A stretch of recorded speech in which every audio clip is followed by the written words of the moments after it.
올라가는 거에 두 가지 포인트. 첫 번째는 종목 선정을 막 이 종목이 뭐지? 머리 쌤할 필요 없이 단기 매매, 특히 데이 트레이딩이 단기 매매를 할 땐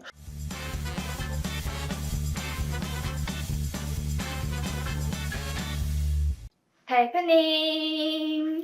라이씨 왔어요? 대표님 주말 잘 보내셨어요? 아, 주말 진짜 너무 바쁘게 보냈네요. 너무 바쁘게. 제가 원래 또 바쁘지만 지난 금토일은 진짜 바빴네요. 왜냐면은 금요일 날은 유튜브 마감 방송 찍고 종목 선정방 찍고 815 채널에 나가서 한 1시간 반 정도 녹화를 했었고요. 그리고 토요일 날은 대전 강연회를 갔다 와서 또 홍세무사님이 하는 강연회의 치맥 파티에 게스트로 참석을 해서 그냥 인사말만 하기 싫어서 한 20분 정도 치킨집 2층에서 짤막 강의를 또 했었고요. 또 일요일 날은 일어나서 오후 1시부터 거의 한 2시간 정도 김작가 TV에서 촬영을 했었습니다. 그래서 오늘까지 거의 원래는 토요일 일요일 날 뭐 등산도 가고 골프도 치고 좀 이렇게 그냥 쉬는 건 전 좋아하지 않거든요. 그러니까 뭔가 하는 걸 좋아하지만 일이 아닌, 그러니까 저한테 휴식은 일이 아닌 건 다 휴식이에요. 저 뭐 마라톤 가고 등산 가고 하면 언제 쉬냐 그러는데 노는 게 쉬는 거죠. 산에 가서 놀고 뛰면서 놀고. 그래서 어쨌든 일하지 않는 건 저는 다 쉬는 건데요. 이번 주는 토요일 대전 강연에도 어떻게 보면 일이고, 또 홍세무사님의 치맥 파티에 가서 또 이렇게 한 20분 강의한 것도 일이고, 또 김작가 TV 가서 2시간 동안 촬영한 것도 일이라서 좀 일을 토요일 일요일도 했던, 그래서 개인적으로 약간 리프레시는 안 됐지만 머릿속에는 좀 시장이 지금 약간 개념이 딱 잡혀 있는데요. 오늘 뭐 지수 보기도 전에 한번 제가 왜 치맥 파티에서 한 20분 정도를 어떤 말을 했냐면, 그건 대전 강연에 토요일 날 했던 앞부분의 이야기예요. 뭐냐면 제가 원래는 이렇게 좀 틀에 짜여 있는 파워포인트 자료에서 수업을 하는데, 물론 매일의 예시는 다르지만, 매일의 예시나 관련 종목 픽은 다르지만 틀은 비슷한데, 가끔씩 그 틀에 없는 이야기를 할 때가 있어요. 어떨 때냐면 큰 시장의 변화가 있거나 또는 있을 수 있거나, 또는 미국 시장이 크게 변하거나, 뭐 이럴 때 주로 한 1, 20분 짤막 포인트들을 말씀을 드리는데, 일단 지금 시장에서 여러분들 좀 궁금해 하시는 거는 두 가지가 있을 거예요. 하나는 대통령 탄핵 어떻게 될지, 헌재 판결이 아직 안 났으니까. 근데 그거는 일단은 뭐 나봐야 안다. 왜냐면 지금까지는 그 대기 상태인데 시장이 그것 때문에 막 떨어지진 않았단 말이죠. 글로벌에서 제일 강한 게 올해 1월부터 오늘까지 거의 3달 동안 글로벌에서 제일 강한 시장인데, 헌재 탄핵을 3달 내내 지금 기다리고 있는 상황이거든요. 그래서 그거는 다 나와봐야 아는 거고, 그 다음 중요 포인트 중에 또 하나가 공매도 재개예요. 그래서 공매도 재개는 피부로 많이 느끼는 게 질문들이 많아졌습니다. 근데 오늘도 제 주식하는 지인이 톡이 왔어요. 공매도, 대차거래 이런 관계들, 어떻게 공매도 종목을 피할지. 근데 이제 공매도 종목은 사실은 공매도 종목을 피할 수 있다는 건, 그걸 맞출 수 있다는 건 주식으로 굉장히 큰 수익이 나고 있다는 거예요. 왜냐하면 우리가 매수 종목을 맞추는 거랑 똑같은 거거든요. 외국인들이 앞으로 한 달 동안 매수할 종목 맞춰봐. 어렵잖아요. 외국인들이 공매도할 종목을 맞춰봐. 어렵거든요. 그래서 그거를 맞출 수는 없는데, 어떤 바로미터 지표가 있는지, 또는 어떤 종목에 공매도를 칠지, 이런 이야기는 할 수 있죠. 그래서 여러분들이 HTS에서 공매 종목을 피하고 싶을 때 주로 봐야 되는 메뉴는 일단 대차장고랑 공매도 장고예요. 공매도 현황. 그래서 대차장고는 주식을 빌려서 공매도를 칠 때 얼마나 빌릴 수 있는지, 빌렸는지, 이 내용이고요. 공매도 현황은 진짜 공매도 얼마나 쳤는지. 그래서 약간 상관관계가 있고, 대차장고는 약간 사전적, 그리고 공매도는 사후적, 이렇게 여러분들이 보시면 됩니다. 근데 여기서 포인트는 뭐냐면, 공매도가 많이 쳐졌다고 주가가 떨어지는 것도 아니고요. 미국의 예전에 네버스톱이었나? 게임스톱. 네버스톱은 뭐지? 멈추지 않는다.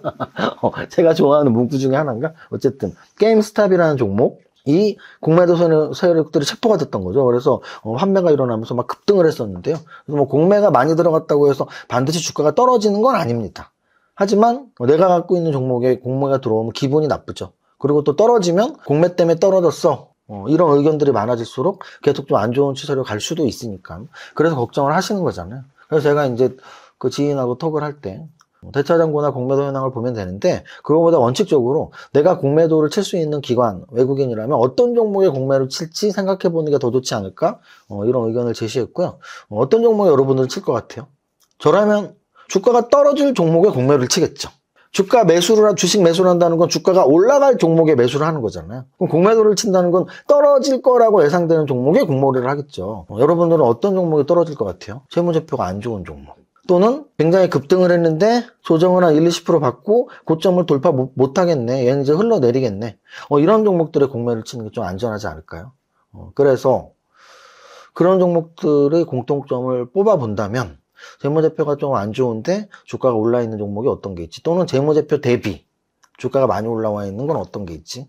라는 생각을 했을 때 공교롭게도 지난주 금요일날 재미있는 포인트들이 있었던 거죠. 지난주 금요일에 거래소에서는 하나에어로스페이스가 유상증자로 떨어졌는데, 물론 까마귀 날자 유상증자가 나오자 떨어졌고, 그게 이제 앞으로 공매에 어떤 영향을 미칠지는 그냥 예측에 불과하지만, 아까 말했던 굉장히 많이 오른 업종, 그리고 그 업종 방산주에서의 탑픽이 하나에어로스페이스였던 건 분명한 사실이고, 또 하나에어로스페이스를 중심으로 해서 여러 하나그룹주들, 나아가서 방산주들, 나아가서 조선주들, 이런 급등 종목들이 꽤 많이 있었기 때문에 그들이 공매도 애들이 들어오면 어떡하지? 이런 생각을 할 수 있는 거고요. 또 하나는 또 역시 제약바이오에서 HLB가 하한가가 나왔었거든요.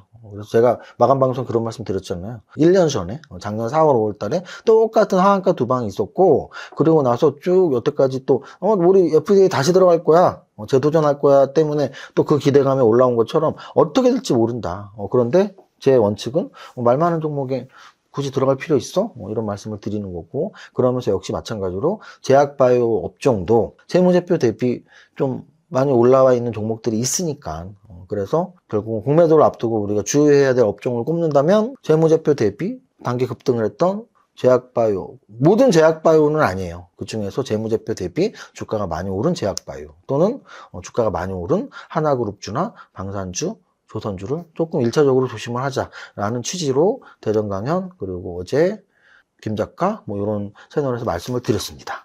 자, 근데 이 말씀을 드리는 이유는 오늘 공교롭게도 하나에어로스페이스가 7% 정도 상승을 했고요. 심지어 HLB는 15% 반등을 했어요. 그러면은 저는 일단은 하루 예측은 틀린 거잖아요. 왜?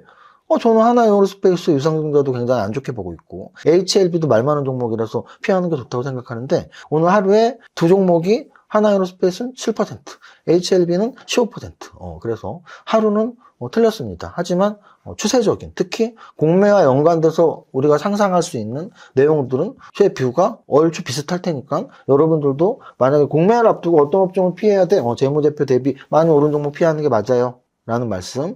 그리고 유상증자는 악재야 후재야? 악재가 맞아요. 이런 정도로 보시면 돼요. HLB에서 공부할 수 있는 건 나오기로 했던 호재가 안 나오면 악재죠.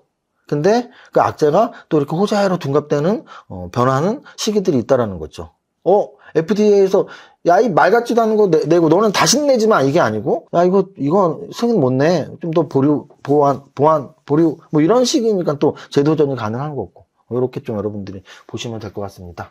오늘 아까 말씀드렸지만 금요일 밤부터 금요일 8.15, 토요일 대전, 그리고 홍세무사님, 그리고 일요일 김작가, 이렇게 4번을 지금 주식시장에 대한 이런 1시간, 2시간씩만 하다 보니까 오늘 지금까지 또 머릿속에 맴돌아갖고 그 맴돌았던 내용 간단히 말씀드리고, 오늘 시장 아주 간단히 보겠습니다. 오늘 거래소는 0.42가 빠졌네요. 약간 빠졌다 정도로 보시면 돼요. 약간 빠졌다. 하지만 이평선의 위치들이 나쁘지 않은 위치에 있습니다. 그리고 또 하나는 2700까지 가면 너무 좋은 차트로 바뀌는데 2700 갈지 지켜보자.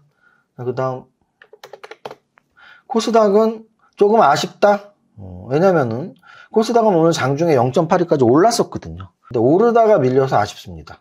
왜냐하면 위치가 반등을 줘야 되는 위치에 있거든요. 그래서 오늘 오전장에는 거래소는 마이너스지만 코스닥은 플러스 0.5, 0.6 올라가길래, 야, 오늘은 코스닥이 올라서 너무 다행이다. 그래서 오늘 네이버 프리미엄 콘텐츠의 장중시황 마지막 오늘의 한 줄평 제목도 기다리던 코스닥을 상승, 오, 예, 고고, 이렇게 써놨었는데 결국 음선으로 밀려서 아쉽다. 자, 그 다음 시총 상위 종목 보겠습니다. 거래소 시총 상위 종목에서 일단 가장 먼저 눈에 띄는 건 하나에어로스페이스가 반등에 성공했어. 일단 오늘 하루는 맞죠, 그 말이. 금요일보다 올랐으니까 당연히 반등이고, 힘들 줄 알았는데 하루 만에 반등에 성공했어. 이렇게 말씀드릴 수 있어요. 하지만 긴 뷰는 저는 아직은 하나그룹 좀 지켜봐야 돼. 나는 별로라고 생각해. 라고 말씀드리는 거고요. 자, 그 다음. 현대차, 기아, 특히 현대 모비스까지 현대차 그룹주들이 좋았어. 현대차 그룹주들이 좋았어. 그래서 코스피 200 전체적으로 오른 종목 중에 빠뜨린 게 있나 하고 본다면 현대 이웨아 있죠? 현대 글로비스 있죠? HL 만도 있죠? 그래서 이 모든 것들이 현대 제철 있죠? SL 있죠? 이 모든 것들이 현대차 그룹주 또는 자동차 부품주 이렇게 보시면 됩니다. 그래서 오늘은 현대차 그룹주, 자동차 부품주가 좋았고 재무제표 대비 많이 오르지 않은 업종 중에 하나가 자동차니까 아까 말씀드렸던 4월을 대비한 투자 전략 중에 이런 식으로 순환매가 아직 안 오르고 재무제표가 나쁘지 않은 종목들이 순환매가 돌고 고점에 있는 애들은 좀 흘러내리는 이런 것들을 예상할 수도 있다는 말씀 계속 드리는 겁니다. 자, 그 다음 거래대금 상위 종목 보겠습니다. 거래대금 상위 종목에서는 하나 에어로스페이스 제 예상과는 다르게라는 전제 조건을 달았습니다. 제 예상은 저는 떨어질 거라고 생각을 했고 또 하나는 하나그룹주 자체가 이미지가 좀 안 좋아질 수도 있어 이런 예상을 했는데 보기 좋게 오늘 올랐습니다. 자, 그 다음 한택 신규 상장 9% 상승. 이거는 제가 대전 강연회 때 대전 강연 오신 분들은 기억하시겠지만 한택도 그렇고 HLB도 그렇고 제가 단기 매매 강연을 했잖아요. 대전 강연에서 앞으로 단기 매매 준비하고 있다고 하면서 그때 가장 먼저 보여드렸던 게 뭐죠? 종목 선정. 제가 토요일 기준으로 금요일 마감 기준으로 만약에 다음날 단기 매매를 한다면 어디서 골라야 된다 그랬죠? 거래대금 상위에서. 거래대금 상위에서 뭘 골라드렸었죠? 상승률이 높았던 애들. 그럼 그 중에 대표적이었던 게 한택이었죠. 한택은 그래서 제가 그랬잖아요. 한택이 무슨 종목인지 중요하지 않아요. 신규 상장인지 아닌지 중요한지 않아요. 어떨 때? 데이 트레이딩 할 때. 오늘 사서 오늘 팔 때는 거래대금이 많이 나오고 양손 나온 게 좋은 거예요. 그럼 얘는 그냥 시초가에 사서 종가에 팔아도 4%에 사서 9%에 팔았으니까 5% 수익이 났겠네요. 무슨 뜻이냐면 종목 선정을 이 종목이 뭐지 머리 쌤할 필요 없이 단기 매매 특히 데이 트레이딩이 단기 매매를 할 땐 거래대금이 많은 종목 중에 옳은 종목을 선정하면 심플하다. 근데 이제 거기에서 얼마에 사는지는 판단하기 어려우면 시가 매매 또는 장중 오전장 매매 이렇게 강조를 드렸습니다. 제가 이렇게 유튜브에서도 단기 매매를 슬쩍슬쩍 해드리는 이유는 단기 매매 강의를 지금 준비하고 있기 때문입니다. 자, 그 다음 HLB도 마찬가지예요. 이거 무슨 설명했었죠? 그냥 슬슬 떨어져갖고 거래대금 나온 거는 단기 매매 대상이 아닌데 제가 핫다 이야기하면서 HLB 좀 설명드렸죠. 상따 핫다. 그래서 떨어진 거를 이렇게 올릴 때 따라가는 그런 게 있는데 사실 근데 이거는 핫다의 기본은 원래는 하한가 맞고 한 방 더 떨어졌을 텐데 얘는 아예 갭상승을 해버렸기 때문에 사실 단기 매매의 대상은 아닐 수 있어요. 그 다음 현대차나 키아 이런 현대차 그룹주들은 내일 또 오르는지 지켜봐야 될 단기 매매 종목들이 돼버린 거죠. 오늘 너무 좋았으니까. 그런 정도까지 요 거래대금 상위 종목들, 거래대금 상위 핵심은 하나 에어로스페이스가 올랐고 HLB가 올랐고 그리고 현대차 그룹주가 좋았고 이 정도로 포인트를 코스피 200포인트랑 거래대금 상위 포인트가 똑같아요 지금. 그죠? 자, 그 다음 상승률 상위 종목 보겠습니다. 상승률 상위 종목의 포인트는 역시 비슷해요. 왜? HLB제약, HLB 생명과학, HLB 글로벌 등등등 오늘 HLB 그룹주가 진짜 많이 올랐구나. 그 아래에도 HLB 테라피틱스, HLB 제넥스 그래서 HLB 그룹주가 진짜 많이 올랐구나. 그게 포인트네요. 그거 말고는 다른 포인트를 굳이 잡을 필요는 없어요. 그래서 오늘 결과적으로 제가 서두에 말씀드렸던 건 4월에 있는 공매도 또는 현재의 판결을 앞으로 우리가 어떻게 지켜봐야 될지에 대한 이야기 그리고 업종별로는 공매를 앞두고 있는 것만 포인트로 둔다면 재무제표 대비 많이 오른 종목은 위험해. 공매에 한해서 자 그렇다면 공매에 한해서 좀 더 자유로운 재무제표 대비 많이 오른 애보다 자유로운 애는 어떤 애들이에요? 재무제표는 좋은데 못 오른 애들. 너무 당연한 거잖아. 그 논리로는. 그래서 최근에 화장품 관련주나 음식료주, 의류주 같은 내수주들이 올라가는 거에 두 가지 포인트. 첫 번째는 트럼프의 관세 정책, 관세 전쟁에서 약간 자유로울 수 있는 업종들. 두 번째는 공매도에 좀 자유로울 수 있는 실적이 좋은 소비주들이야. 이렇게 해석을 할 수도 있다라는 거죠. 그래서 주식은 제일 좋은 건 오늘 어땠어가 제일 중요해요. 오늘 어땠어? 그리고 이러하면 앞으로 이럴 수 있어. 그게 바로 판단을 정확히 현재를 알고 예측을 하고 또 그 예측이 맞는지 틀리는지 계속 수정을 해나가고 이런 작업을 계속 했으면 좋겠습니다. 오늘 여기까지 하겠습니다. 첫 번째 줄 노래 시작. 나는 10년 안에 100억 부자 될 거야. 화이팅!